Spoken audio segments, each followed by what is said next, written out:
Alright, I wanted to make a quick video today because this is something I don't see a lot of, and when I do see it, it's generally a video sponsored by a certain company trying to sell you stuff.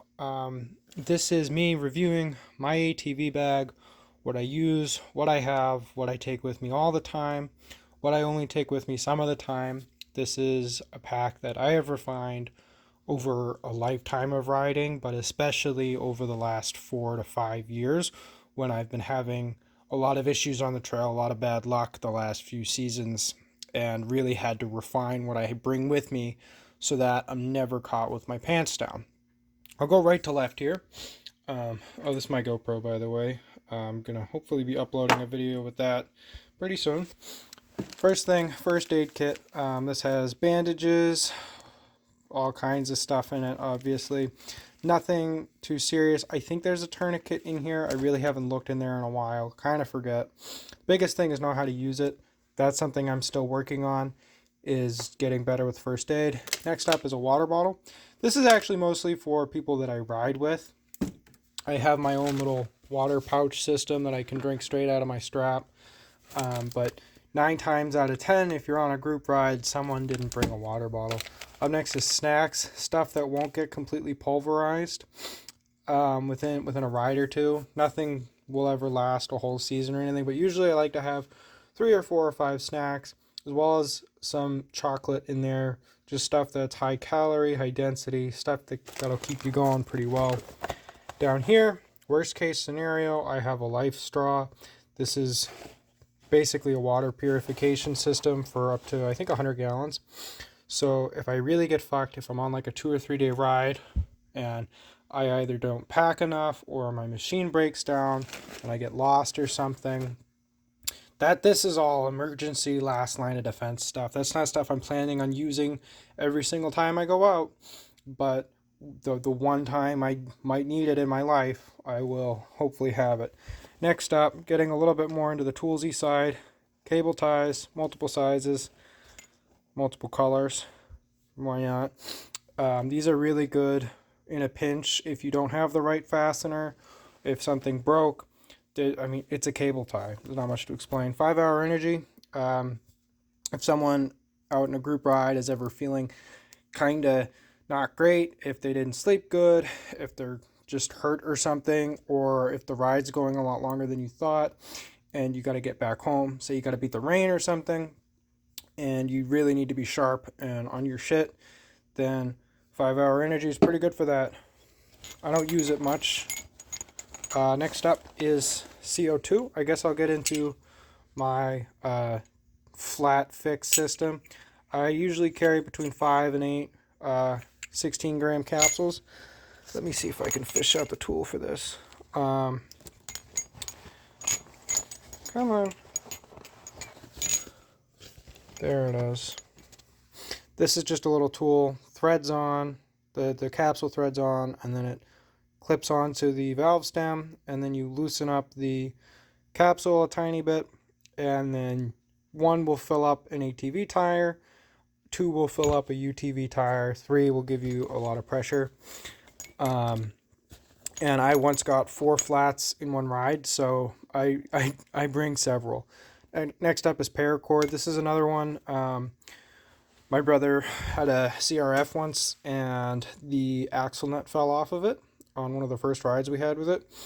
And so we actually put paracord down the length of the swing arm and then through the axle, and then tied it off to a wrench, and then tied the whole thing back to the foot peg, and paracord held that axle in all the way home. It's very, very useful. Fire starter, again, I do lots of long rides. If there's a breakdown, something goes really wrong, if I get hurt and I need to wait for them to come find me, then dip a rag in a gas can and light it up with that, and that can keep me warm. I'm up in New England. It does get cold at night, no matter what time of year it is, often, especially in Maine. Moving over, I guess we'll stay in the tire side of things. I have a plug kit, so have your first tool, your second tool. Plugs are in here. I keep about 6 or 8 on me, and then rubber cement. I have a ton of this stuff. You can buy it on Amazon. It's very, very cheap. You can also get the CO2 on Amazon. And it pays to have a lot of it because the tiny little kits, the tiny little tubes of it that come with most change kits are good for one use and then they're out. This will last me a season or two if I'm lucky. Um, and also if I'm not too unlucky. So you basically want to have a way to plug a tire and then also to fill the tire up. I used to have a hand pump in here. You can use a hand pump, it's fine. If you have a larger machine that you don't mind keeping an electric pump on, go for it. I'm very concerned with weight because I'm carrying this on my back, and I'm just generally concerned with keeping my machine relatively lightweight in general. Another disaster that is relatively common is a chain break if you have a sport quad or dirt bike. So a chain breaker is extremely important. I got caught with my pants down last summer without it and couldn't get the broken links off. So have a chain breaker. This is a Tusk one. It was like 20 or 30 bucks. Have a master link, which I have in here. I should actually have 2 or 3 of these. And then basically you want to be able to build as much chain as possible. So if you get 2 or 3 or 4 or 5 master links, that's really good because then you can build a whole section of chain. Last summer when my chain broke, I lost like 3 or 4 links. And even once I could put my master link on, it wasn't long enough because I lost so much of the chain. So I'm a little under equipped with this, but I should have 1 or 2 more of these and then 1 or 2 more master links as well. And moving on from there, just generalist stuff. I have a little multi-tool here. This is metric Allen heads and then flathead and Phillips head screwdriver. That's very good. You also want to make sure if your machine is metric, which I think pretty much everything is metric, you want to have metric tools. If your machine is standard, you want to have standard tools. Next up, 1/4 inch ratchet. Doesn't really matter. Don't take any expensive tools out on the trail, please. Don't. And then a 1/4 inch extension.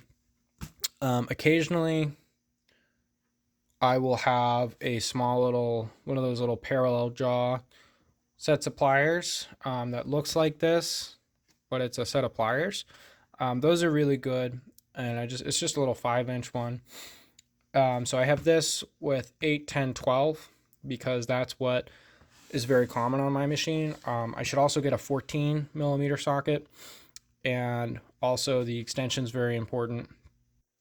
And moving on from there, I like to have a couple different size Phillips. So these are both, this one and this one, these are both number 2 Phillips. This one seems to be much bigger though, so I think this one's mislabeled. This guy seems more like a number 1, but I don't know. Because Phillips strip out very easy, it's very important to not have that issue on the trail. In here, again, rubber cement. I like to keep any semi-fluid stuff, any stuff in a pouch that can pop and explode and make a mess and ruin your day. Keep that in this hard case here. The other thing is Pivot Works grease. If I rip a CV boot, I can just pump as much grease as I can. I am a little low because I did recently rip a boot, so I got to get some more grease. This is Pivot Works. This just came with some of my bearings, but any kind of grease that can come in a small little tube like that, just so you can pump it full of as much grease as you can when you lose it. That's not something that everyone needs to worry about, but it's something I worry about. Hardware. This one is very machine specific. It's somewhat machine specific, but basically you want to have a good variety of the kinds of bolts that's on your machine. So what I did is I bought a dedicated bolt kit. I actually bought 2 over the course of a year or so. And I just took out a good sample of everything that was in there. So Honda likes to use M6, M8, and then M12 bolt, or M10 bolts. And then I have a couple of emergency lug nuts, which can get, in a pinch, can get put on with the adjustable, which is also a very important tool to have. Cotter pin if castle nut comes loose, some of these plastics and fender washers and spacers, just stuff, and then all the way down to an M4 with a Phillips head on it. Just stuff that can come off, and then also some of these little pop rivets for a fender. This is all up to you guys what you want to put in yours, but it's better to be a little bit over equipped, have a little bit of extra weight on your back than it is to be short-handed on the trail. And the other thing to note is, what do your buddies ride? What do they have? What are they always losing? What do they always need from you? It's best to have it and be able to give it to them and keep the ride going smoothly than say, no, you need to get your own shit, I'm tired of taking care of you. It's best to be well equipped as a group. This climb bag, I've had this for probably a decade. These are really common. I see a lot of guys with them, especially on the snowmobiles. Not as much on the four-wheelers, but they're around. I would recommend it. I wash it about once or twice a year. And you can tell it's not brand new, but it's held up really well. The stitching's all in really good shape still. There's a little spot here if you want to bring a little shovel or an ice pick or something. Whatever you want to do. And then the other thing, it's got dual straps in the front. And it's got a whistle built into the buckle, which I also think is important. And I'm very big on the idea of, if I'm broken down and I need to spend the night in the woods, and then I need to help people find me, because people do die in the area I ride in a lot. I ride mostly in Rangeley, Maine. And I mean, like 2 or 3 people a year on average die out in the woods out there. Not because they get hurt or because they get sick or anything. A lot of the time it's just because they get lost in the woods and nobody finds them for 6 months. So it's very important to be able to be found. But then also, like, guys who are not in situations like that, guys who are riding on very maybe even suburban areas with lots of people around all the time, where there's not really that issue, then maybe you don't need to be worried about it. And maybe you want to keep the weight down. Or maybe this isn't enough for you. Maybe you're on a big machine and you're taking a backpack, but you're typically throwing it in a saddlebag or a box or something, which I have been doing on my CF Moto. So it's just something that I wanted to talk about and start a conversation around. And hopefully some other people will weigh in with their thoughts. So thanks.